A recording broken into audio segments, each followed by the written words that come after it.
Aber Kate. Wir sind hier im Schnee. Mit einem neuen Spielzeug. Haben wir heute Morgen das erste Mal angeschaut. Von vorne wie die R5, von der Seite nicht ganz. Müssen wir eigentlich sagen, wie die Kamera heißt?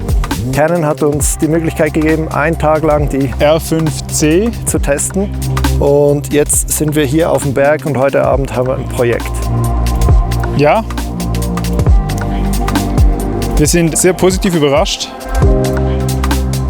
Die R5C ist eigentlich eine R5 mit ein bisschen C, also mit ein bisschen Cinema. Die größte Überraschung war eigentlich, dass Canon hier bei dieser Kamera die Fotografie und den Filmpart komplett getrennt hat. Also man hat hier einen Schalter, da kann man entweder in die Fotowelt gehen oder in die Videowelt. Ein komplett anderes Menü.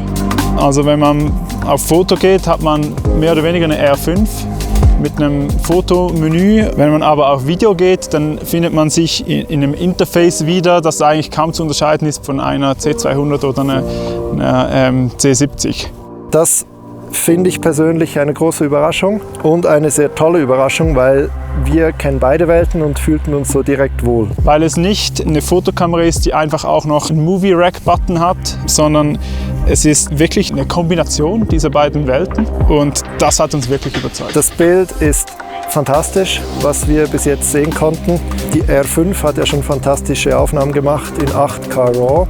Das macht die auch. Der große Unterschied von der R5 zur R5C ist, dass wir hier jetzt mit der Aktivkühlung in 8K RAW aufnehmen, intern, ohne Limitierung, keine Überhitzung und das macht die R5 zu einer Cinema-Kamera.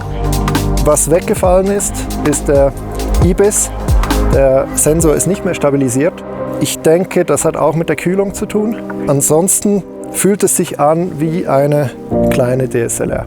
Also nicht mehr so aufgeblasen wie die C70, sondern klein und kompakt. Die kommt ziemlich nah an die ideale Kamera heran. Es gibt ein paar kleine Punkte, auf die man verzichten muss hier. Das sind die integrierten NDs, die sie nicht hat.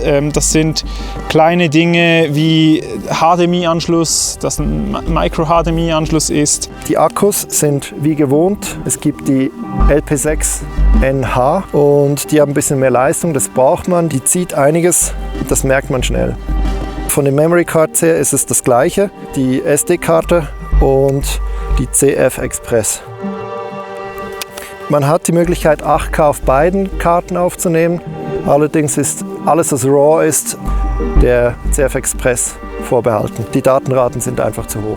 Was wir gesehen haben, auch sehr cool, ist, es gibt verschiedene RAW-Formate. Man kann ein etwas komprimierteres RAW wählen, hat dann die Möglichkeit von 50 oder 60p. Allerdings braucht dann die Kamera eine externe Stromversorgung via USB-C.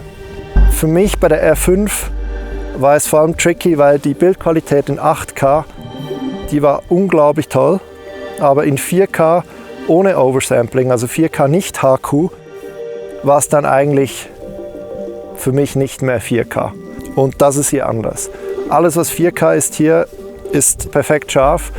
Wenn du 8K nimmst und in eine 4K-Timeline legst und das vergleichst mit einem 4K-Clip, egal ob H265 oder XF AVC, da sieht man gar nichts. Also wir haben bei den allerersten Tests nichts gesehen, was irgendwelche kleine Treppen, Unschönheiten, Artefakte haben wir nicht gesehen. Alle RAW-Formate sind 12-Bit.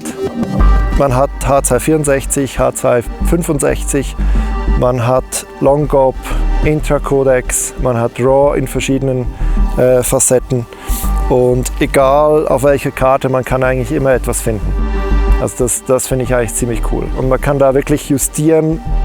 Für den High-End-Moment geht man RAW, wenn es etwas weniger kritisch ist, geht man H265. Wir hatten das schon bei der C70 gesehen, der Codec ist sehr, sehr stabil. Nebst den verschiedenen RAW-Kompressions-Settings haben wir gesehen, dass man den Sensor gecropped auslesen kann. Super 35 und Super 16. Bei beiden bleiben die RAW-Formate bestehen. Wir haben sogar gesehen, dass in 6K noch ein weiteres RAW-Format dazukommt, das noch höhere Bitraten zulässt. Und ich denke, gerade diese Option, nicht immer gleich 8K nutzen zu müssen, ist auch sehr cool. Alles in allem, Formfaktor, muss man sagen, ist ein wahnsinniges Muskelpaket, obwohl man das jetzt hier so nicht sieht, aber da steckt wirklich viel drin. Wir haben auch die Möglichkeit von Proxy Recording oder Double Recording. Zum Beispiel RAW 8K aufnehmen und gleichzeitig XF-AVC in einem Intraframe-Codec in 4K in fantastischer Qualität auf die SD-Karte speichern. Was die ganze Datenmenge in der Post-Production dann erst handelbar macht, weil mit 8K RAW geht man nicht in den Schnitt.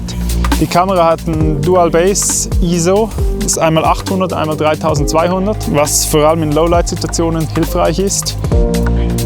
Wir haben entdeckt, dass im Blitzschuh gibt es hier kleine Kontakte. Wir gehen davon aus, dass man eine Audio-Unit aufstecken kann. Ansonsten, wenn wir über die Anschlüsse reden, ist alles sehr bekannt. Was neu dazu kam, ist Timecode. Wir hatten die Kamera auf dem Ronin RS2. Via USB-C konnten wir sowohl den Fokus als auch die Kamera starten und stoppen. Fokus war besonders cool, weil beim Ronin kann man, auch wenn der Autofokus eingeschaltet ist, trotzdem eingreifen und so im Prinzip eine Fokusverlagerung forcieren, die dann, wenn das Sujet oder der Bereich, den man scharf haben will, in den Fokusbereich kommt, von der Kamera übernommen wird.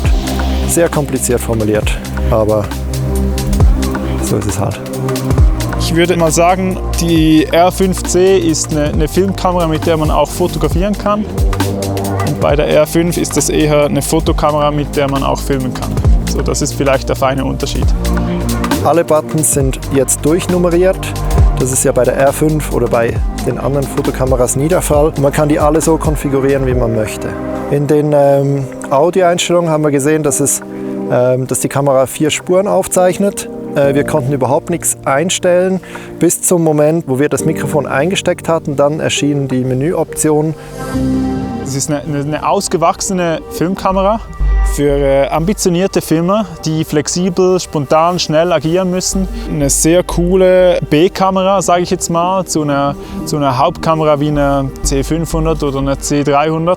Als bewegte Kamera, als Gimbal-Kamera, in einem dedizierten Setup, wo man sie eigentlich direkt auf dem Gimbal hat und von da gar nicht mehr wegnimmt. Ich denke, die Kamera ist auch ein gutes Tool für Unternehmen, die einfach ein Tool haben wollen für Foto und für Film gleichzeitig.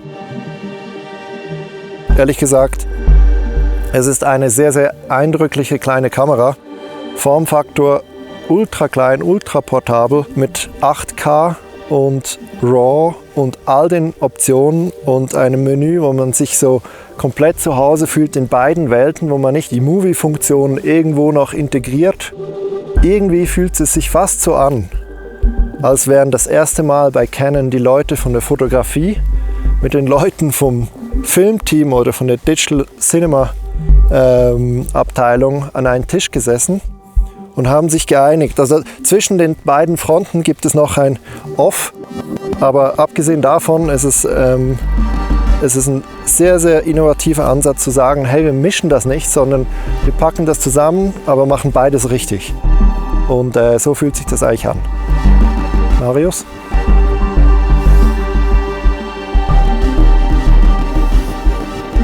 Haben wir Slow Fast Motion erwähnt?